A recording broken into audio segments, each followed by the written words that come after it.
જય ગુરુદેવ ભગવાન.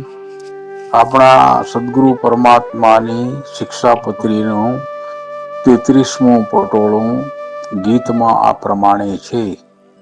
ધર્મ તણું આળસ નવ કરવું, સર્જરા સાથે ધ્યાન જ ધરવું. આ 33મું પટોળું સદગુરુ પરમાત્મા એનું ગીત ગાઈ અને આપણને એક જીવનના અનંત વિશાળ ફલક ઉપર દોરી જાય છે. ખરેખર અર્થમાં મનુષ્યના જીવનનું મધ્યબિંદુ કયું? ભૂમિતિની ભાષામાં સમજવું હોય તો જીવનનું મધ્યબિંદુ છે ધર્મ. ધર્મ વડે જ જીવન છે. આ સૃષ્ટિ પરમાત્માએ પેદા કરી, એના કેન્દ્રમાં પરમાત્માએ પોતે થઈને ધર્મ રાખ્યો છે. તો ધર્મ ઉજાગર પરમાત્માએ કર્યો. પોતાના નિજ સ્વરૂપમાંથી નિરાકારમાં આવી નિરંજન અવસ્થા પ્રાપ્ત કરી. પરમાત્માએ પોતે કોઈ પણ આકાર ધારણ કર્યા સિવાય ક્યાંકથી ઓચિંતો એક અનાહત નાદ જેવો ઓહમનો ધ્વનિ પરમાત્માએ પોતે પેદા કર્યો. આપણા જ્ઞાની પુરુષો કહે છે કે પરમાત્માની અનંત અકળ લીલાઓમાંની આ એક પ્રાથમિક પ્રથમ પરમાત્માએ પેદા કરેલી લીલા છે.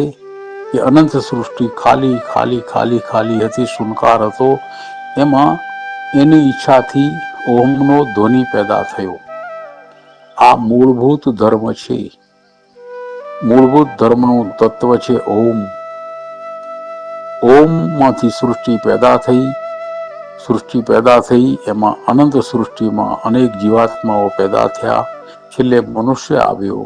મનુષ્ય પોતાના વિવેક બળ વડે, બુદ્ધિ વડે જાણી શક્યો કે પરમાત્માએ જે કંઈ રચના કરી છે અદ્ભુત, એના મૂળમાં ઓમ નામનો ધર્મ છે. આ ઓમ નામના ધર્મની શક્તિમાંથી અનંત સૃષ્ટિ ઉત્પન્ન થઈ અને આજે પણ એક ધારી ઉત્પન્ન થયા જ કરે છે. તો એ ધર્મ શું હશે? એ તત્વ શું હશે? આપણા સદગુરુ પરમાત્મા એ તત્વ તરફ નિર્દેશ કરે છે અને આપણને સમજાવે છે કે બેટા,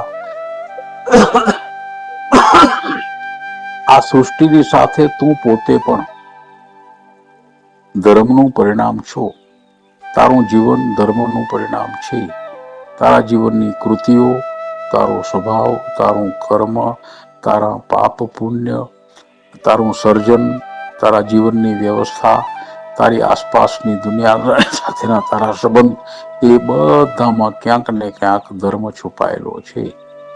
જો એને તું સ્થૂળ કે સૂક્ષ્મ રીતે સમજી શકે તો જ્યાં તું સમજો કે ત્યાં તરત જ ધર્મ તત્વ શું છે એની સાથે જ તને સમજ પડી જશે. અને જેવી એ સમજ તારામાં પેદા થઈ તો તારામાં એક પ્રકારનો આત્મવિશ્વાસ જાગશે કે મનુષ્યના જીવનનું અને એનાથી આગળ વધીને કહેવું હોય તો આ સૃષ્ટિના જીવનનું કોઈ મધ્યબિંદુ હોય તો એ ધર્મ છે. ધર્મનું આચરણ સદા થતું રહે, એના નિયમ પ્રમાણે થતું રહે, પ્રકૃતિ સુજાડે એ પ્રમાણે થતું રહે, મનુષ્યના જીવનમાં ધર્મ સ્થાપિત થતો રહે તો એનું જીવન પરમાત્માની ઈચ્છા પ્રમાણે ચાલે, ખૂબ સફળ થાય. ભક્તિ, જ્ઞાન, કર્મ પનપ્યા જ કરે. એ મનુષ્યનું જીવન કદી ખાલી ન રહે. પણ એના અભાવમાં, એ ધર્મના તત્વના અભાવમાં મનુષ્યનું જીવન ધીરે ધીરે ધીરે ધીરે કુંઠિત થતું જાય. એના અભાવમાં નકારાત્મક ભાવો જીવનમાં વ્યાપતા જાય અને એટલા અર્થમાં મનુષ્યનું જીવન ધર્મથી વિમુખ થતું જાય. આનું પરિણામ સીધું મનુષ્ય અનુભવી શકે છે. જેને આ જ્ઞાનનું ગીત ગાયું છે એવા આપણા સદગુરુ પરમાત્મા પોતે તો પરમાત્માનો અંશ હતા. એણે પોતે થઈ અને આ ટૂંકી ટૂંકી વ્યાખ્યા કરતા આ 33મા પટોળામાં આપણને કદાચ સીધી એક બત્તી ધરી દીધી અને એમ વાક્યમાં કહી દીધું, ધર્મ તણું આળસ નવું કરવું. તો તારા જીવનમાં કોઈ રીતે ધર્મની સમજ આવી હોય, જેટલી આવી તેટલી એ સમજનો ઉપયોગ કરી તારા પોતાના જીવનમાં જે કોઈ કર્મ પેદા થાય એ તારો ધર્મ છે એમ સમજીને તમામ પ્રકારના આળસ પ્રમાદનો ત્યાગ કરી એ ધર્મ કર્મ તું છોડતો નહીં. તારે ધર્મ કર્મ છોડવાનું નથી. અને જો નહીં છોડે એ તારી ફરજ તું સમજશે. ભલે તને એના તત્વની ખબર નથી, પણ તને તારા ધર્મના કર્મની ખબર છે. તને તારા ધર્મના કર્મની ખબર છે. એ જ્ઞાનનો ઉપયોગ કરી અને આળસ પ્રમાદનો ત્યાગ કરી અને ધર્મ કર્મ જીવનમાં સદાને માટે છોડ્યા સિવાય આચરતો રહેજે તારી મતિ બુદ્ધિ પ્રમાણે. તો તારા જીવનમાં જે કોઈ સર્જનાત્મક કાર્ય થવાનું હોય, તારા જીવનની તમામ પ્રકારની ઉપલબ્ધિઓ ધર્મને આશરે છે. તારું જીવન પોતાનું શરીર ધર્મને આશરે છે. તારા સંબંધો ધર્મને આશરે છે. તારી સંસારની ઉપલબ્ધિઓ, માયા, મિલકત, જે કંઈ તને મળવા પાત્ર હોય એ બધું જ ધર્મને આશરે છે. આ તત્વ જો તું જાણી જાય, તારો પરિવાર, તારો યોગક્ષેમ, તારા જીવનની સુખ શાંતિ, તારા જીવનની ભક્તિ, તું જે કંઈ છો તે બધું જ ધર્મને આશરે છે. આ તત્વ ક્યાંકથી તને જાણવા મળે તો એ જ્ઞાન એકવાર થયા પછી તું કોઈ કાળે ધર્મના કાર્યમાં આળસ નહીં કરે. જ્યાં જ્યાં ધર્મનું કાર્ય પેદા થાય તને પોતાને વિવેક જાગશે. જીવનમાં અનેક પ્રકારના કર્મ છે, પણ મને પ્રકૃતિએ સુજાડેલા મારા ધર્મનું મારું કર્મ શું એ તને સહજ સૂજી આવશે. સહજ સૂજી આવશે જો તું એને અધીન થઈશ તો, અહંકારનો ત્યાગ કરીશ તો જેવું સહજ સૂજે કે તરત જ એના પરિણામ સ્વરૂપ તને આળસ પ્રમાદ રહેશે નહીં. તો તારા જીવનમાં જે સૂજેલું કર્મ છે ધર્મનું, એ તરત જ તું એમાં પ્રવૃત્ત થઈશ. અને જેવો પ્રવૃત્ત થઈશ ભક્તિ ભાવે ધર્મ કર્મનું તું આચરણ કરીશ, તો આચરણ કર્યા માત્રથી એના પરિણામ સ્વરૂપ તારા જીવનમાં સુખ શાંતિ સમૃદ્ધિ સદા સંતોષ ભક્તિ ઉતરી આવશે. સહજ રીતે જ તને કશું લેવા જવું નહીં પડે. તારી જવાબદારી માત્ર ધર્મના કર્મનું જીવનમાં આચરણ કરવાની છે, આળસ પ્રમાદનો ત્યાગ કરીને. આ બે તત્વ તને તારા જીવનમાં સમજાઈ જાય. ધર્મના કર્મનું આળસ નથી કરવાનું, આળસ પ્રમાદનો ત્યાગ કરવાનો છે. મને મારા જીવનમાં મારા ધર્મના કર્મથી વિમુખ કરનાર કોઈ તત્વ હોય, મારા પોતાનામાં જ વસે છે. એ આળસ અને પ્રમાદ છે. એ શત્રુઓને તું ઓળખી લે, એ નકારાત્મક ભાવોને તું ઓળખી લે તો એ કદી તારા ઉપર હાવી નહીં થાય. અને જ્યારે જ્યારે જીવનના સંજોગો પેદા થાય એમાં મારું કર્મ શું, મારો ધર્મ શું, તો તરત જ તને સૂજી આવશે અને તું એને છોડીશ નહીં. તને મનોવૃત્તિ પણ નહીં થાય છોડવાની, કારણ કે તારું આખું જીવન ધર્મથી પ્લાવિત છે.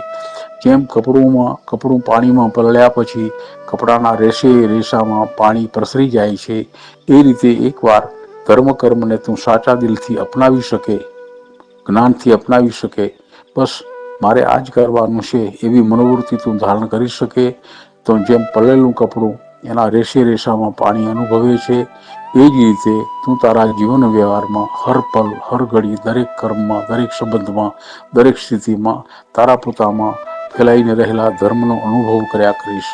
અને ધર્મનો અનુભવ તને એવી સુરક્ષા આપશે કે તારા જીવનમાં કદાપી કોઈ અંધકાર, અજ્ઞાન, મોહ, અવિદ્યા કશું જ ટકી શકશે નહીં. એ ધર્મના હિસાબે એ દૂર રહેશે. આપણા મનુષ્યના જીવનના એ બધા પતનમાં લઈ જનારા શત્રુઓ છે, એ શત્રુઓ માત્ર ધર્મ પ્રકાશથી જ દૂર રહે છે. તો આપણા સદગુરુ પરમાત્મા આ 1, 2, 3, 4 ને 5 શબ્દોમાં જીવનનું એક મહાન તત્વજ્ઞાન આપણને સમજાવે છે કે બેટા, તને જ્ઞાન ઓછું વધુ હોય ચાલશે, પણ તારા જીવનમાં જે કર્મ પેદા થાય એ મારું કર્મ, મારો ધર્મ છે એમ તને જ્યારે સમજાઈ જશે તો કદાપી તારું પતન નહીં થાય. એ કર્મના પરિણામ સ્વરૂપ તારા જીવનની સુરક્ષા થયા કરશે. તારા જીવનમાં ઊની આંચ નહીં આવે. તો એ તત્વને સમજવા માટે આપણા સદગુરુ પરમાત્મા ધર્મ તણું આળસ નવ કરવું એવું ગીત ગાય છે. એ સાદા શબ્દોની પાછળ મનુષ્યના જીવનનું એક મહાન રહસ્ય છુપાયેલું છે. એ રહસ્ય દરેક મનુષ્ય ગમે તે દેશનો હોય, કાળનો હોય, ભાષાનો હોય, જાતિનો હોય, જ્ઞાતિનો હોય, ધર્મનો હોય, દરેકને આ સત્ય એક સરખું લાગુ પડે છે. શરત એટલી કે મનુષ્ય હોવો જોઈએ. જો મનુષ્ય છે તો એને જે મનુષ્ય દુનિયાના આ વિશાળ પૃથ્વીના પટ ઉપર વસતા માનવોમાંથી જે મનુષ્યોને પોતાનો ધર્મ સમજાઈ ગયો, એ જે મનુષ્યને ધર્મની સૂઝ આવી ગઈ, એ સૂઝ આવી ગયેલા મનુષ્યો જ્યારે પોતાના જીવનમાં પ્રવૃત્ત થાય ત્યારે વિવેકથી જુએ કે મારી સામે ઉત્પન્ન થયેલા કર્મોમાં ધર્મનું કર્મ કયું છે એ મારે કરવું, અને ધર્મ વિરુદ્ધ જે કર્મ છે એ મારે એનો ત્યાગ કરવો. આવો વિવેક એકવાર જાગ્યા પછી, જીવનમાં એની પ્રવૃત્તિ થયા પછી સહજ રીતે જ મનને એવી તાલીમ મળે છે કે આ ધર્મનું કર્મ છે ને આ ધર્મ વિરુદ્ધ કર્મ છે. તરત જ વિવેક જાગે તો મનુષ્ય સહજ રીતે જ ધર્મ વિરુદ્ધના કર્મનો ત્યાગ કરશે અને ધર્મના કર્મનો સ્વીકાર કરશે. સ્વીકાર કરેલો મનુષ્ય એમાં પ્રવૃત્ત થશે, એ કર્મ અવશ્ય કરશે અને એના સહજ પરિણામ એના જીવનમાં ઉતરી આવશે. એ સહજ રીતે જ ધર્મને જીવનમાં ઉતારશે. આ એક આમ જુઓ તો ચમત્કાર જેવું લાગે, ચમત્કાર જેવું, પણ એ તત્વ જલ્દી મનુષ્યને સમજાતું નથી.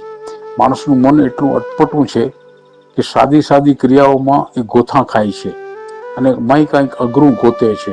અઘરું ગોતવાની કોઈ જરૂર નથી. માત્ર આ પંક્તિમાં જે કંઈ સત્ય સદગુરુ પરમાત્મા ઉચ્ચારે છે, બસ એમાં સમાવિષ્ટ કરી લ્યો તમારી બુદ્ધિને, બસ એને એ કાર્ય સોંપી દો. મારા જીવનમાં પેદા થતા કર્મના ભાગ પાડો. આ ધર્મનું કર્મ, આ ધર્મ વિરુદ્ધનું કર્મ. તો ધર્મના કર્મનો સ્વીકાર, ધર્મ વિરુદ્ધના કર્મનો અસ્વીકાર, ને એમ કરતાં કરતાં જીવનના ચોખ્ખા બે ભાગ થઈ જશે. એક સૂર વિદ્યા અને એક અસુર વિદ્યા. આ બે મનમાં જણાઈ જશે તો અસુર વિદ્યાને જે કોઈ અપનાવશે એ ધીરે ધીરે દાનવ વૃત્તિમાં જતા રહેશે, અસુર વૃત્તિમાં જતા રહેશે, ધર્મ વિરુદ્ધના કાર્ય કરતા રહેશે. પણ જેને વિવેક જાગ્યો છે એ માણસો કદાપી ધર્મ વિરુદ્ધ કર્મ સ્વીકારશે નહીં, ધર્મના જ કર્મ સ્વીકારશે. એમાં આળસ પ્રમાદ નહીં કરે, એને અપનાવશે અને જીવનના કોઈ પણ સંજોગોના ભોગે એને છોડશે નહીં અને સહજ રીતે જ એના સુફળ, સુંદર ફળ પ્રાપ્ત થશે. તો આ ભક્તિમાં સદગુરુ પરમાત્મા જે કહે છે ધર્મ તરું આળસ ન કરવું, એનું પરિણામ શું આવે? ધર્મનું આચરણ કરતો મનુષ્ય એને સહજ રીતે શું ફળ પ્રાપ્ત થાય? સદગુરુ પરમાત્મા 33મા પટોળાના બીજા ભાગમાં એનો ઈશારો કરે છે. સર્જ્યા સાથે ધ્યાન જ ધરવું. ભગવાન, આ કોઈ નાની સૂની વાત નથી. સંસાર જીવનના કર્મો કરતાં કરતાં લોભ અને મોહ, શોક અને તાપ, એનામાં પ્લાવિત થયેલા આપણા મન આપણા પોતાના ધર્મને ભૂલી જાય છે. અનેક પ્રકારની માનસિક પરિસ્થિતિઓમાં ગૂંચવાડામાં રાચે છે અને ખરેખર અર્થમાં માણસ લગભગ ભાન ભૂલેલો જીવન જીવે છે. મને કોઈએ પેદા કર્યો છે, મારી કોઈ રક્ષા કરે છે, એ મારા પરમાત્મા મારી સદા સાથે છે. મનુષ્ય મોટે ભાગે એને ભૂલી જ જાય છે. સદગુરુ કહે છે કે બેટા, ચિંતા ન કરીશ. તારા જીવનમાં જો ધર્મના કર્મનો ઉદ્વેગ થયો હશે, ધર્મના કર્મની ક્રાંતિ થઈ હશે, તો સહજ રીતે જ તારું જીવન ગમે તેવા વિપરીત સંજોગો હશે તે છતાંય તું કદાપી તને કોઈકે પેદા કરીને જન્મ આપીને આ પૃથ્વી ઉપર મોકલ્યો છે એ તારા સર્જનહારનું નામ તું ભૂલીશ નહીં અને તને કોઈક ને કોઈક રીતે ગમે તે સંજોગોમાં તને એની સ્મૃતિ રહ્યા કરશે. ધીમે ધીમે સ્મૃતિ ઘટ થતાં થતાં આસ્તે આસ્તે આસ્તે આસ્તે એનું તને ધ્યાન થયા કરશે. ગમે તેવા કર્મની વચ્ચે, જીવનના ગમે એવા વિપરીત સંજોગોની વચ્ચે પણ તારું અવિચળ થયેલું મન પરમાત્માના ચરણોમાં સદા ધ્યાનમાં રહેશે, એની સ્મૃતિમાં રહેશે અને સહજ રીતે ધર્મના કર્મના પરિણામ સ્વરૂપ તારા જીવનમાં ધર્મની ખ્યાતિ મારફત તારા જીવનમાં પરમાત્માની સ્મૃતિ રહ્યા કરે, એ સ્મૃતિ સળંગ રહ્યા કરે, એને ધ્યાન કહે છે. તો સર્જા સાથે ધ્યાન જ ધરવું, એમ સદગુરુ કહે છે, એ ધર્મનું પરિણામ છે. ધર્મના કાર્યનું, ધર્મના કર્મનું પરિણામ છે. જે મનુષ્ય વિવેકપૂર્વક પોતાના ધર્મના કર્મને શોધી કાઢે, એને છોડે નહીં, એના વિરુદ્ધના કર્મ હોય એનો ત્યાગ કરે, તો સહજ રીતે જ બીજી પંક્તિમાં સદગુરુ પરમાત્મા જે ઈશારો કરે છે એ ફળ એને પ્રાપ્ત થાય.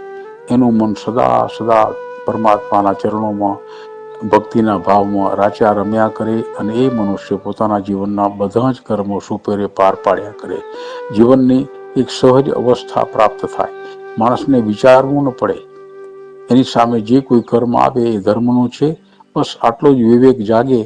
જો ધર્મનું કર્મ છે તો છોડે નહીં, અને ધર્મ વિરુદ્ધનું કર્મ છે તો એનો સ્પર્શ ન કરે.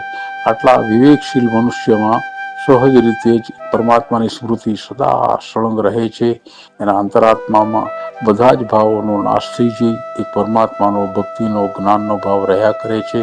અને સહજ રીતે જ એવી વ્યક્તિ એના જીવનમાં એક ધ્યાની અવસ્થામાં જીવે છે, જગતના કર્મો કરતા છતાં પણ. તો એક જીવનની, મનુષ્યના ધર્મમય જીવનની ટોચ આ 33મા પટોળામાં સદગુરુ પરમાત્માએ આપણને દર્શાવી દીધી. ધર્મ તણું આળસ નવ કરવું, સર્જા સાથે ધ્યાન જ ધરવું. આ આદેશાત્મક લાગતી વાત એ પોતે પરિણામકારી છે. એટલા માટે સદગુરુ પરમાત્મા આવા શબ્દોમાં આપણને આ ગાઈને આપણને સંભળાવે છે. એના મર્મમાં આપણે ઉતરીએ, એના શબ્દોના સાચા અર્થને જાણીએ, જીવનમાં એને ક્રિયાન્વિત કરીએ, ધર્મનો સાચો મર્મ આપણે પામીએ. જીવનમાં એક મર્મને જીવનમાં ઉતરે એવી વ્યવસ્થા આપણને પ્રાપ્ત થઈ જાય સદગુરુ પરમાત્માની કૃપાને પ્રતાપે કરીને. અને એના પરિણામ સ્વરૂપ સદાને માટે હર પલ હર ઘડી જીવનની હરેક અવસ્થામાં આપણા સર્જનહાર પરમાત્માના ચરણોમાં આપણી સ્મૃતિ રમ્યા કરે. એક અપ્રતિમ ઉપલબ્ધિ આપણા જીવનમાં પ્રતી રહે એવી સદગુરુ પરમાત્મા આપણને નિર્દેશ કરે છે 33મા પટોળામાં. એક પ્રકારની ધર્મના જીવનની ટોચ બતાવી દીધી 33મા પટોળામાં. તેથી આપણે પરમાત્માના, આપણા સદગુરુ પરમાત્માને ચરણે ગાઈને આ પટોળું ધરી અને આપણે આ વિવરણની સમાપ્તિ કરીશું. ધર્મ તણું આળસ નવ કરવું, સર્જા સાથે ધ્યાન જ ધરવું. જય ગુરુદેવ ભગવાન.